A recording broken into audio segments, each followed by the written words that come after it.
ನಮಸ್ಕಾರ. ಕನ್ನಡಪ್ರಭ.com ನ್ಯೂಸ್ ಬುಲೆಟಿನ್ಗೆ ಸ್ವಾಗತ. Camera person Allen ಜೊತೆ ನಾನು ಶ್ರೀನಿವಾಸ್. ಇಂದಿನ ಪ್ರಮುಖ ಸುದ್ದಿಗಳು. ಮಲಗಿದ್ದ 3 ಹಸುಗಳ ಕೆಚ್ಚಲು ಕೊಯ್ದ ಅಮಾನವೀಯ ಘಟನೆ ಚಾಮರಾಜಪೇಟೆಯ ವಿನಾಯಕ ನಗರದಲ್ಲಿ ನಡೆದಿದೆ. ತಡರಾತ್ರಿ ಈ ಘಟನೆ ನಡೆದಿದ್ದು, ರಾತ್ರಿ ಇಡೀ ಹಸುಗಳು ರಕ್ತದ ಮಡುವಿನಲ್ಲಿ ನರಳಾಡಿವೆ. ಇಂದು ಬೆಳಗ್ಗೆ ಈ ಘಟನೆ ಬೆಳಕಿಗೆ ಬಂದಿದ್ದು, ಚಾಮರಾಜಪೇಟೆಯ ಪಶು ಆಸ್ಪತ್ರೆಯಲ್ಲಿ ಚಿಕಿತ್ಸೆ ಕೊಡಿಸಲಾಗುತ್ತಿದೆ. ಸ್ಥಳಕ್ಕೆ ಹಿಂದೂ ಕಾರ್ಯಕರ್ತರು ಧಾವಿಸಿದ್ದು, ಕೃತ್ಯವನ್ನು ತೀವ್ರವಾಗಿ ಖಂಡಿಸಿದ್ದಾರೆ. ಘಟನಾ ಸ್ಥಳಕ್ಕೆ ಸಂಸದ ಪಿಸಿ ಮೋಹನ್, ವಿಪಕ್ಷ ನಾಯಕ ಆರ್ ಅಶೋಕ್ ಭೇಟಿ ನೀಡಿದ್ದು, ದುಷ್ಕೃತ್ಯವನ್ನು ಖಂಡಿಸಿದ್ದಾರೆ. ಗೋವುಗಳನ್ನು ದೇವರು ಎಂದು ಪೂಜೆ ಮಾಡುತ್ತೇವೆ. ಸ್ಥಳೀಯ ಪಶು ಆಸ್ಪತ್ರೆ ಉಳಿವಿಗಾಗಿ ಹಸುವಿನ ಮಾಲೀಕರು ಹೋರಾಟ ಮಾಡಿದ್ದರು. ಹಸುಗಳನ್ನು ಪಶು ಆಸ್ಪತ್ರೆಗೆ ತೆಗೆದುಕೊಂಡು ಹೋಗಿ ಪ್ರತಿಭಟನೆ ನಡೆಸಿದ್ದರು ಎಂಬ ಕಾರಣಕ್ಕೆ ಕೆಚ್ಚಲು ಕೊಯ್ದಿದ್ದಾರೆ. ಕಿಡಿಗೇಡಿಗಳು ಗೋವುಗಳ ಕೆಚ್ಚಲು ಕೊಯ್ದು ದುಷ್ಕೃತ್ಯ ಎಸಗಿದ್ದಾರೆ. ಕೂಡಲೇ ಅವರನ್ನು ಬಂಧಿಸಬೇಕು. ಈ ಸರ್ಕಾರ ಬಂದ ಮೇಲೆ ಇದೆಲ್ಲ ಆಗುತ್ತಿದೆ.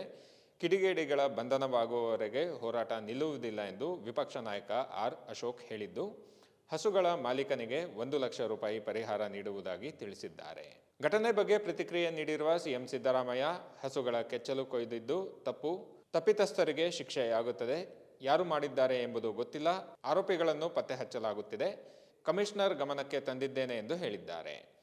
ಹಸುಗಳ ಕೆಚ್ಚಲು ಕೊಯ್ದ ದುರ್ಘಟನೆ ಸಚಿವ ಜಮೀರ್ ಅಹಮದ್ ಖಾನ್ ಪ್ರತಿನಿಧಿಸುವ ಚಾಮರಾಜಪೇಟೆಯಲ್ಲಿ ನಡೆದಿದ್ದು, ನೀಚರನ್ನು ಬಂಧಿಸದಿದ್ದರೆ ಸಚಿವ ಜಮೀರ್ ಅಹಮದ್ ಖಾನ್ ವಿರುದ್ಧ ಹೋರಾಟ ನಡೆಸಲಾಗುವುದು ಎಂದು ಶ್ರೀರಾಮ ಸೇನೆ ಮುಖ್ಯಸ್ಥ ಪ್ರಮೋದ್ ಮುತಾಲಿಕ್ ಎಚ್ಚರಿಕೆ ನೀಡಿದ್ದಾರೆ.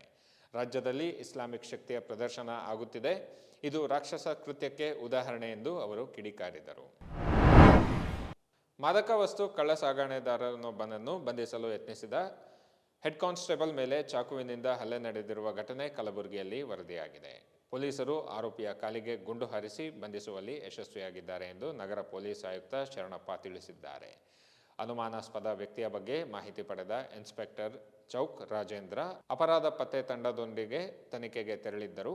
ಶಂಕಿತ ಕಾರಿನಿಂದ ಹೊರಬಂದು ಹೆಡ್ ಕಾನ್ಸ್ಟೇಬಲ್ ಗುರುಮೂರ್ತಿ ಮೇಲೆ ದಾಳಿ ಮಾಡಿದ್ದು, ಅವರು ಗಂಭೀರವಾಗಿ ಗಾಯಗೊಂಡಿದ್ದಾರೆ.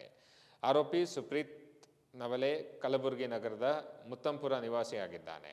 ಆತನ ಕಾರನ್ನು ತಪಾಸಣೆ ಮಾಡಿದ ವೇಳೆ ನೈಟ್ರೋವೇಟ್ ಮಾತ್ರೆಗಳು ಸೇರಿದಂತೆ ಡ್ರಗ್ಸ್ ಕಳ್ಳಸಾಗಣೆ ಮಾಡುತ್ತಿರುವುದು ಕಂಡುಬಂದಿದೆ. ರೇಣುಕಾಸ್ವಾಮಿ ಕೊಲೆ ಪ್ರಕರಣದಲ್ಲಿ ಸಿಲುಕಿರುವ ನಟ ದರ್ಶನ್ಗೆ ಮತ್ತೊಂದು ಸಂಕಷ್ಟ ಎದುರಾಗಿದೆ. ದರ್ಶನ್ ಗನ್ ಲೈಸೆನ್ಸ್ ಅನ್ನು ಹಿಂಪಡೆಯಲು ಪೊಲೀಸರು ಮುಂದಾಗಿದ್ದಾರೆ. ಈ ಸಂಬಂಧ ದರ್ಶನ್ಗೆ ಪೊಲೀಸರು ನೋಟಿಸ್ ಜಾರಿ ಮಾಡಿದ್ದಾರೆ. ದರ್ಶನ್ ತಮ್ಮ ಭದ್ರತೆಗಾಗಿ ಗನ್ ಲೈಸೆನ್ಸ್ ಪಡೆದಿದ್ದರು. ಆದರೆ ಈಗ ಅವರು ಕೊಲೆ ಪ್ರಕರಣದ ಆರೋಪಿಯಾಗಿರುವ ಕಾರಣ ಲೈಸೆನ್ಸ್ ರದ್ದು ಮಾಡುವ ಸಿದ್ಧತೆ ನಡೆಸಿದ್ದು, ನಿಮ್ಮ ಬಳಿ ಇರುವ ಗನ್ ಲೈಸೆನ್ಸ್ ಅನ್ನು ಯಾಕೆ ರದ್ದು ಮಾಡಬಾರದು ಎಂದು ಪ್ರಶ್ನಿಸಿ ನೋಟಿಸ್ ಕಳುಹಿಸಲಾಗಿದೆ. 7 ದಿನಗಳಲ್ಲಿ ನೋಟಿಸ್ಗೆ ಉತ್ತರ ನೀಡುವಂತೆ ದರ್ಶನ್ಗೆ ಸೂಚಿಸಲಾಗಿದೆ. ಕಲಬುರಗಿಯ ಶೇಖ್ ದರ್ಗಾದಲ್ಲಿ ರಾಷ್ಟ್ರಧ್ವಜಕ್ಕೆ ಅಗೌರವ ತೋರಿದ್ದ 6 ಜನರ ವಿರುದ್ಧ ಕಲಬುರಗಿ ಚೌಕ್ ಪೊಲೀಸ್ ಠಾಣೆಯಲ್ಲಿ ಎಫ್ಐಆರ್ ದಾಖಲಿಸಲಾಗಿದೆ. ಮೊಹಮ್ಮದ್ ಅಫ್ಜಲುದ್ದೀನ್ ಜುನೈದಿ, ಮೊಹಮ್ಮದ್ ಕಿವಾಮುದ್ದೀನ್ ಜುನೈದಿ, ತಾಹಿರ್ ಅಲ್ಲಾವುದ್ದೀನ್ ಜುನೈದಿ, ಫಕ್ರುದ್ದೀನ್ ಮಣಿಯಾಲ್, ರಿಜ್ವಾನ್ ಅಹಮದ್ ಮತ್ತು ಮೌಲಾನ್ ಅಹಮದ್ ವಿರುದ್ಧ ರಾಷ್ಟ್ರೀಯ ಧ್ವಜಕ್ಕೆ ಅವಮಾನ ತಡೆಗಟ್ಟುವ ಕಾಯ್ದೆ 1971ರ US 2ರ ಅಡಿಯಲ್ಲಿ ಪೊಲೀಸರು ಪ್ರಕರಣ ದಾಖಲಿಸಿದ್ದಾರೆ. ಜನವರಿ 10ರಂದು ಶೇಖ್ ದರ್ಗಾದಲ್ಲಿ ಜುನೈದಿ ಎಂಬುವರ ಹುಟ್ಟುಹಬ್ಬ ಆಚರಣೆ ಮಾಡಲಾಗಿತ್ತು. ಹುಟ್ಟುಹಬ್ಬ ಪ್ರಯುಕ್ತ ಸಾಮೂಹಿಕ ವಿವಾಹ ಆಯೋಜಿಸಲಾಗಿತ್ತು. ಈ ವೇಳೆ ಮುಸ್ಲಿಂ ಧ್ವಜದ ಕೆಳಗಡೆ ರಾಷ್ಟ್ರಧ್ವಜ ಇಟ್ಟು ಧ್ವಜವನ್ನು ಆರೋಹಣ ಮಾಡಲಾಗಿತ್ತು. ಇವು ಇಂದಿನ ಪ್ರಮುಖ ಸುದ್ದಿಗಳು. ವಿವರವಾದ ಸುದ್ದಿಗಳಿಗಾಗಿ ಕನ್ನಡಪ್ರಭ.com ನೋಡಿ. ನಮಸ್ಕಾರ.